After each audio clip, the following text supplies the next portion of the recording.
You know, for lots of people, them thinking, well, if he did raise the personal allowance, that would make quite a big difference to my life. He gave the very strong implication it was going to be almost priority number one to do something about it. And then only today he's saying, oh, well, yeah, not sure, wait and see, blah, blah, blah. And, I mean, that's annoying, isn't it? And where do you... Okay, well, so that's the interesting question. Andy Burnham appears to be rowing back on his suggestions about increasing the personal tax allowance. We'll come on to the specifics of that in just a few moments. I watched that speech on Monday alongside you. There we were, standing in Downing Street yet again. I thought it was a great speech, actually. I thought it was good. I thought we captured the tone. I thought the mood in Downing Street was good. And probably along with a lot of the rest of the country, I thought, well, okay, let's give this guy a chance. Maybe he's quite good. But he did stand there with a straight face and say he was going to end factionalism. All the Starmer loyalists were butchered. The three people who had been most disloyal and most significant in Starmer's departure, John Healey, the last person to resign, Wes Streeting, who arguably was the beginning of the end, and Anas Sarwar, who appears to have got a peerage, who was the first to call for Starmer to resign. They've all been given conspicuous promotions. And you think, okay... And you know, actually, Shabana Mahmood may not have been promoted, but Home Office is pretty big job, and she was probably the most significant member of the cabinet to stay in the cabinet under Starmer, who made it absolutely clear she wanted him to go. But you know what I mean? And then you think, okay, well, that's fine. He's popular with the Labour Party. Let's see with the country. And then you get into the announcement that's sort of like stumbling about yesterday and the removing VAT on energy bills. They said it was costed, then it wasn't.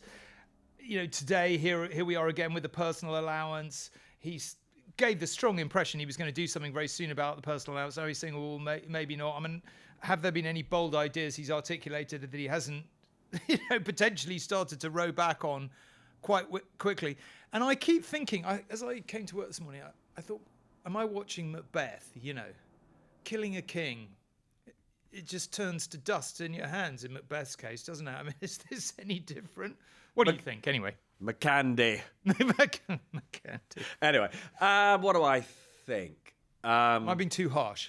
Look, literally on, day one, I talked about the contradiction between saying that he wanted to unify the party and then the ruthlessness of the purge. We've already seen from Darren Jones, a very able minister, I think most would say, under Starmer, feeling that he was obliged with Andy Burnham's first announcement to, raise some concerns about it. This was the announcement of the elimination of 5% VAT on our electricity bills, which Andy Burnham said was funded, and Darren Jones politely pointed out he knew a thing or two about where the money was coming from, that the money wasn't there. Probably trying to be helpful, but that's not. Oh, that's a generous interpretation. Trying to be helpful. Shortly after he tweeted a picture saying, "I'm going to the pub. See you in September." But anyway, that's. But I don't disagree that in terms of bringing calm and a sense of unity, we haven't really seen that. And equally, there's a bit of a sort of projection of who's in charge. There's a very cheesy Instagram that Andy Burnham has put out, which shows a very clear quartet, I think it's a quintet actually, of the ministers who matter. Andy Burnham, the new Chancellor, John Healey, the Foreign Secretary, Ed Miliband, Shabana Mahmood, and the First Secretary, Lou Haig. And so, it was interesting to me that he's made a point of saying, Lou Haig is absolutely one of the top team. And again, just to reinforce this, the quintet at the top, one is the man who ousted Starmer, and the other four you could see on one interpretation as the four hench people who got Starmer. Yeah, but apart from all that, it's unity or us. So there is. So I think there will be. Look, as a number of friends of Keir Starmer have pointed out, there never was a Starmer faction when Starmer was in charge.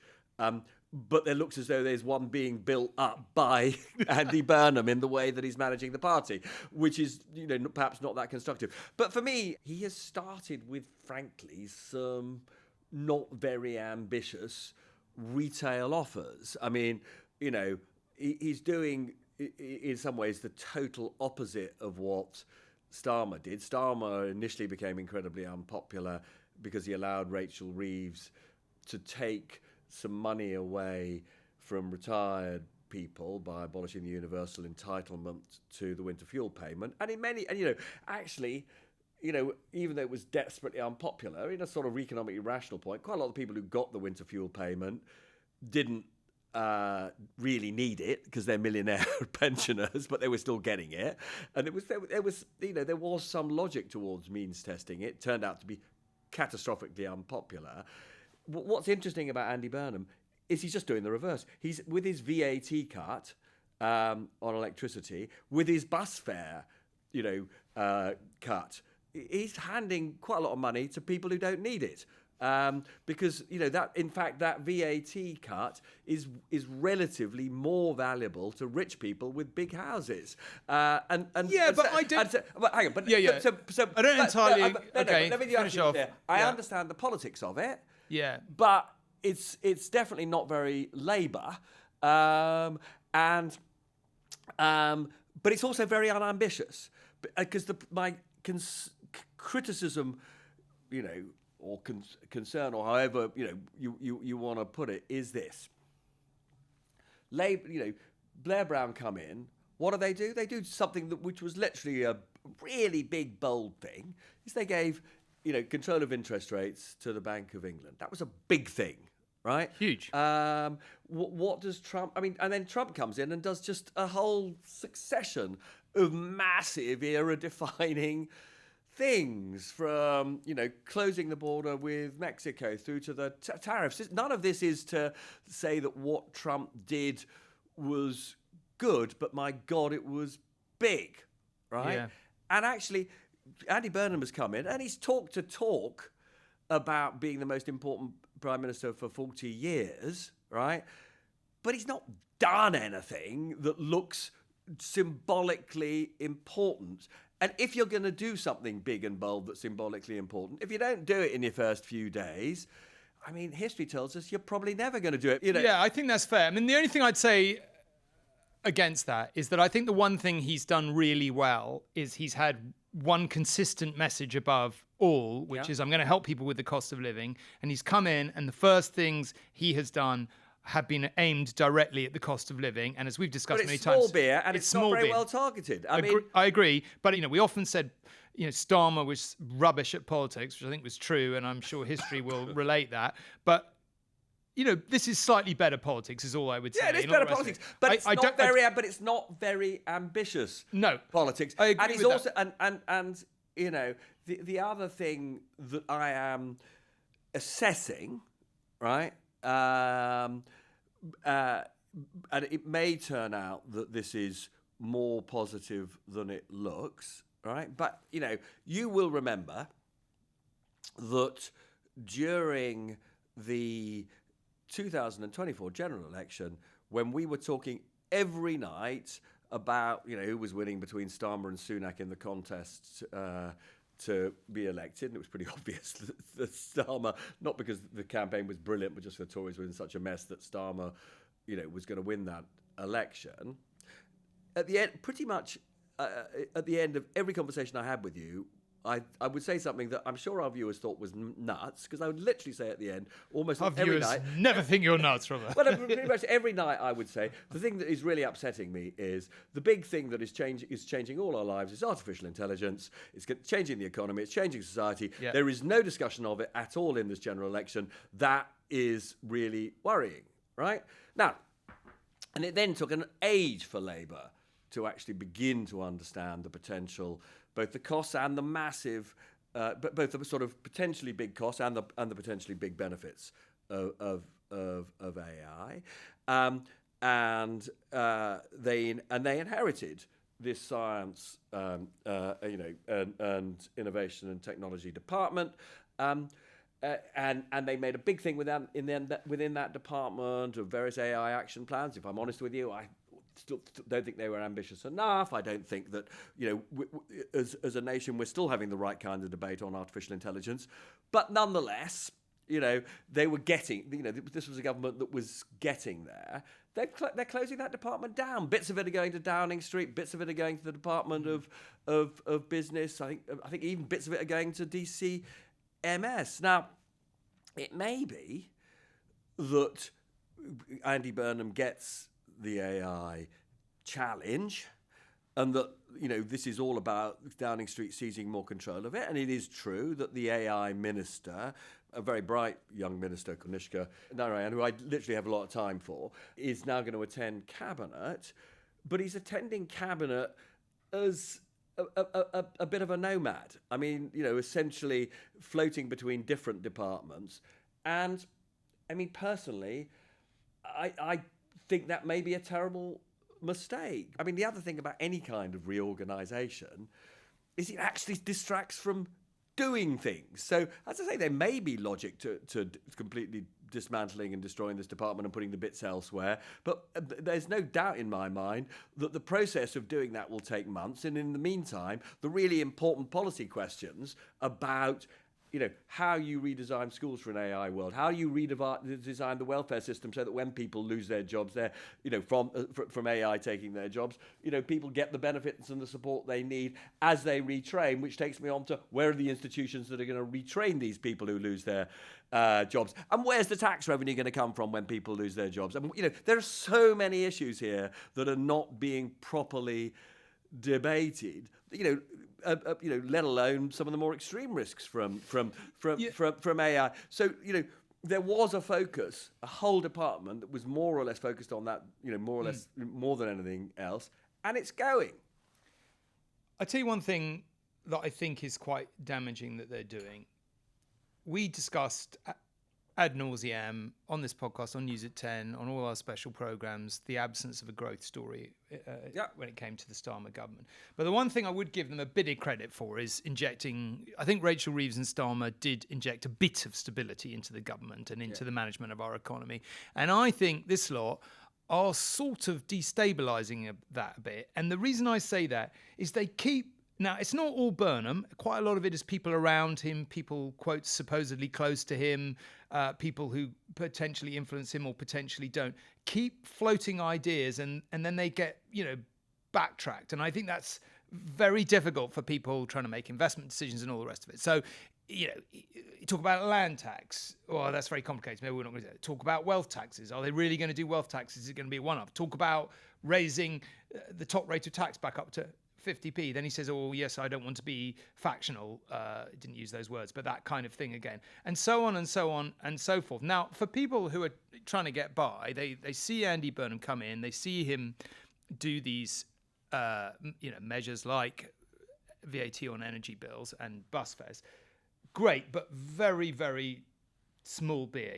Everyone we had on News at 10 talking about it last night, people trying to get by were saying that, good first step, but it's not really going to make much difference.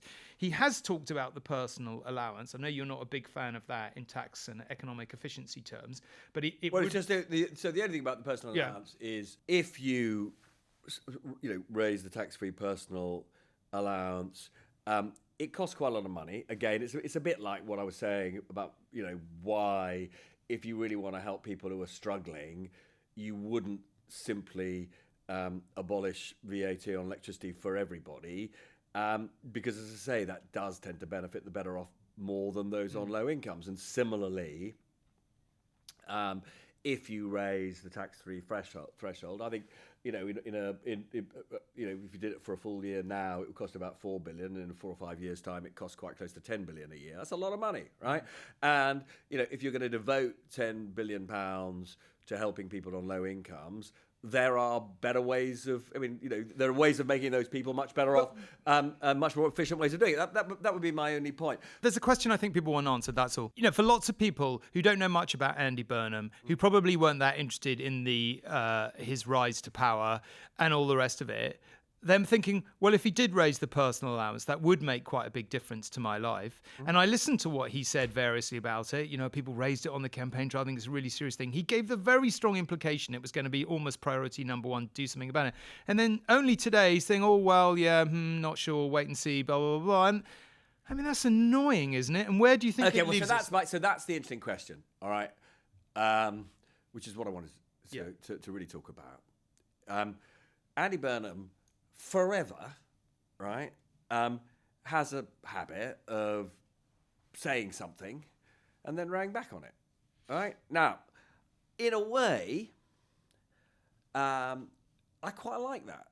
Okay, I know you're finding it quite confusing, and I suspect right now, you know, if you're a business or even somebody who's an individual thinking about making some kind of biggish decision, buy a house or buy a car or something. Like capital gains. Is he gonna? That's a big one for people making investments. All right, but the thing that has driven me totally nuts in recent years, as a and I assume drives you nuts as well as somebody who interviews politicians, is how unbelievably careful and closed down and sticking to scripts people are, right? And I think there is a sense in which it would be good, okay, if Andy Burnham felt, and indeed his entire team, felt better able to have a public debate about these things, right? But let me finish. Right? Let me finish. No, I agree with that.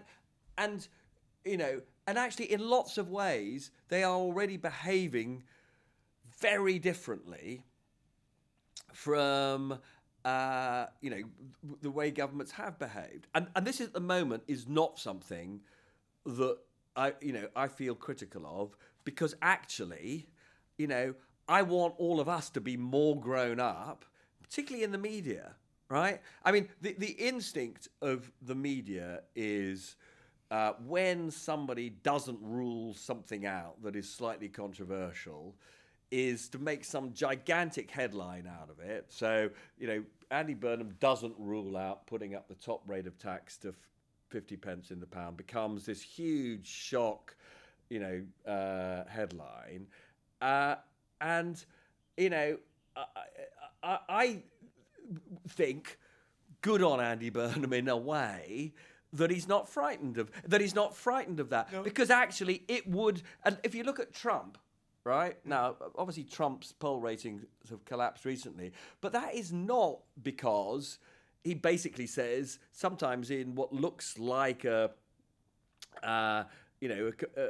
completely crazy way, he just says whatever is on his mind. And actually, that bit of Trump, I think he does it in an extreme way. But actually, I personally would like to see our leaders a bit more, you get more of a sense of where he's going if you allow him to do that. I think people have turned on Trump for lots of reasons, and one of them is that he lies a lot, and people are getting annoyed with it. I'm not asking, but I'm saying something. I think you make a really, really good point and a really fair point, and I'm completely going to, back off and agree with you on it, which is that it's made political discourse pathetic, abject, and an absolute switch off for people that no one says what they really think. Can I just say one other thing? So you're which right. I thought was a good, I thought was a sort of good thing in a way, but I think lots of people will have thought was a terrible thing, right? There was conditioning from the Burnham camp that it was going to be Ed Miliband as Chancellor, and then that, for various political reasons, looked too difficult, and then it was going to be Shabana Mahmood, and that was, the splash in, quite influential newspapers. And what was quite interesting to me, and this shows you how they are doing things differently, it was really interesting to me that they didn't then pre-brief Healy, that they kept it secret, despite the fact they will know that the media organisations that went huge on Mahmood will be feeling quite sore and quite bitter about it. But they just took the view, which I think is a good thing, right?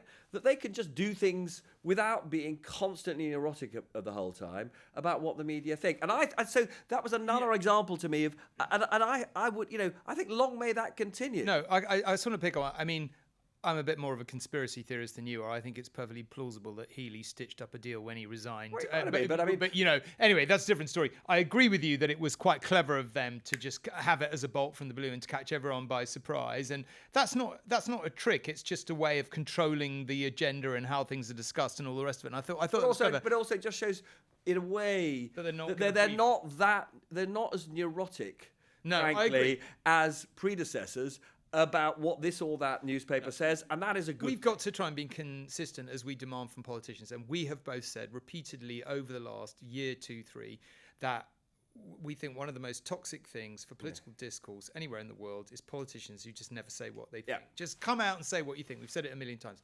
And I do agree that Andy Burnham is showing signs of do that, and all power to his elbow. And that's nothing to do with us. I think that's just to do what we get feedback from, people who are not that interested, don't cover. They're just like, they never say what they mean. And so I think that will do something to restore faith in politics. The thing that if he doesn't run, because there's always a risk that he does get some bad headlines out of apparently changing his mind, and then he'll become. I hope that he just, in a sense, recognises that this or that headline is genuine. He's used the phrase that I was always used about newspapers when I was first a journalist, which is, today's splash is tomorrow's fish and chip wrapping, and that's how he needs to see almost anything. Yeah, that's true, but I don't think it's helpful. So I hope he doesn't back off. For being a bit more open and straightforward. No, I agree, and I think if he keeps doing it and he leans into it, I think that will land with the public, and they will respect him for telling things how it are. Less helpful, however, I would still say, is allowing too many things to be out there to be speculated on. That's not a grown-up chat. That's just destabilizing it's confusing. people. So I think the thing that I have found odd and a bit confusing is the amount of hairs they've set running that they've then had to draw back. I don't think that's doing them any good. But let's focus for a bit on the personal allowance, because a lot of people watching this will really care about that. He seemed to indicate very strongly it was his kind of number one priority over the last week or two. And today he's a bit more, let's see, I want to have an adult conversation about it. I mean, we're not that far from the budget. There's so many huge decisions that have got to be under consideration in the budget, increasing money on defence, all the other stuff we've talked about. Where do you think we are on the personal allowance? If people are thinking, God, I really hope it goes up, are they likely to be rewarded, or is it just going to be too tight, do you reckon?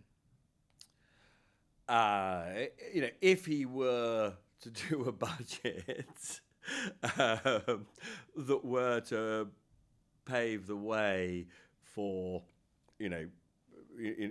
genuinely real terms for the defence budget to increase from current 2.7% of national income to 3% by 2030, if he were to do a budget that would have paved the way for a universal free national care for the elderly scheme, that's sort of mind-bogglingly expensive. Then a £10 billion within 3 or 4 years increase in the the personal allowance means that either there would have to be absolutely savage cuts elsewhere, welfare, pensions, or massive tax increases. Now, I just can't. I haven't got a feel for now about how advanced they really are on welfare reform. I suspect that given that their approach is not to cut first and create jobs later, their approach is to, in a sense, create the jobs, which would then be the backdrop to reforming the welfare system. You can't essentially create a condition which is also quite expensive for getting more people into work in a sort of credible way. I mean, let's say the budget is November, in that kind of time scale. So truthfully, even if we think they are intent on making reforms that get more people into work and more people off welfare, I don't think they'll be able to bank some huge sum of money from that to pay, for example, for a significant increase in the tax-free personal allowance. And so, he's probably going to have to start having a debate quite soon about what taxes may well go up if you want to give tax breaks to people at the bottom, and if you want to pave the way for more defence spending and more social care spending. So it's gonna. This is going to be under. This is going to be an absolutely massive budget. And another thing, however, where I will be judging him is at what point he starts to have a national conversation about the priorities for that budget. Because, as I said to you, I don't really now yet have a sense of what the pillars of that budget are. And if it's not going to be, the kind of, the first budget that Rachel Reeves had was catastrophically bad, because their entire story to the country up until the budget was, we're bust, and therefore taxes are going up massively. And then there was a lot of speculation about which taxes and how.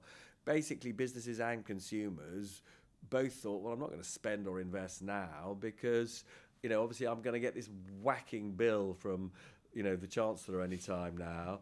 And it all feels too gloomy because they're telling me everything's terrible.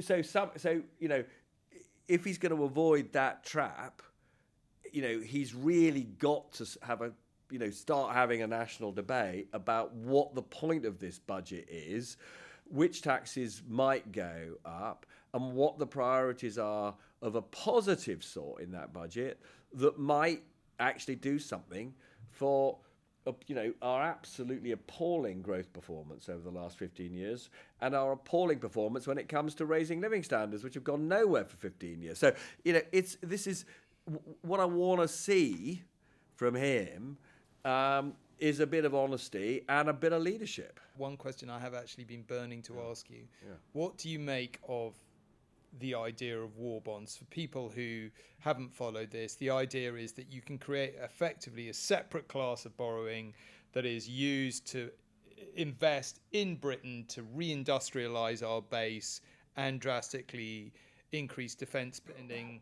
We're told that John Healey has discussed it with Gordon Brown. I don't know if that is even true. Rachel Reeves and many others say it's borrowing by any other name, and you can call it whatever you like, but it's still borrowing. What do you think? All right, so I've got this. This here is my my bit of government debt, right? But I'm writing on it war. Yeah. And do you want to buy that from me? Do you want to buy that more than another slice of government debt? No, not especially. I mean, but that sort of is the answer, right? I mean, look, there may be some way of configuring these bonds so that they somehow directly go into some bit of defence manufacturing. I mean, I personally think that kind of approach is sort of not very intelligent, creative accounting. At a time when interest rates were way lower, there might have been some point in general, borrowing a lot more for all sorts of useful purposes like infrastructure and defence. But that ship has sailed, right? Interest rates, have been on a, there was a, after COVID, there was a massive reset upwards in interest rates, and at that point, you just had to be way more careful if you were a country like the UK in terms of how much new debt you were going to issue, simply because the burden of the interest that you had to pay is squeezing out your resources for day-to-day spending, with interest paid by the government well over 100 billion, way more than the defence budget, for example. You're sort of nuts to just decide by reclassifying. You may, even if you could sell a bit more debt, right? It's still going to carry a very big rate of interest, which you've got to be careful about, right? The thing that I am slightly obsessed with, and I don't think there's enough creative thinking going on in the government about this, is one of the reasons why this government is so vulnerable to international movements in interest rates. Whenever Trump does anything unbelievably stupid and interest rates across the world go up, ours go up more than anybody else's.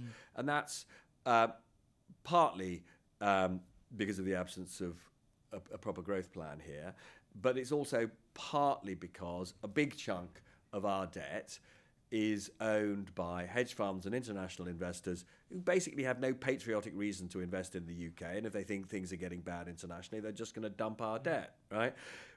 What would be a perfectly sensible thing to do would be to think about ways constructively to persuade British people and British institutions to invest more in UK government debt, to lend more to the government. I mean, one of the problems we have in the UK at the moment is British people are accumulating savings in a way that they haven't done for 20-odd years, 30-odd years. I mean, actually more or less my entire lifetime. People are so anxious, they're saving more than they've ever saved, right? It'd be quite good if some of that money could be lent to the government in the way that the Japanese routinely lend their money to the Japanese government. So you could come up, I mean, there are these ideas for, creating a category of debt, you might call it a war bond, and then giving particular tax breaks. So there's this idea that if, Tom Bradby lent some money in a war bond to the government, that chunk would not be vulnerable to inheritance tax when you pop your clogs. Now, that might persuade British people to lend the government a bit more. So there are sort of creative accounting things that you can do that might unlock some money from UK people and UK institutions that would otherwise not be unlocked. And over time, that might mean that the interest rate that the government pays would come down a bit, but simply saying a category of debt is a war bond, okay, neither here nor there. We better stop there. It's goodbye from me. And it's goodbye from me.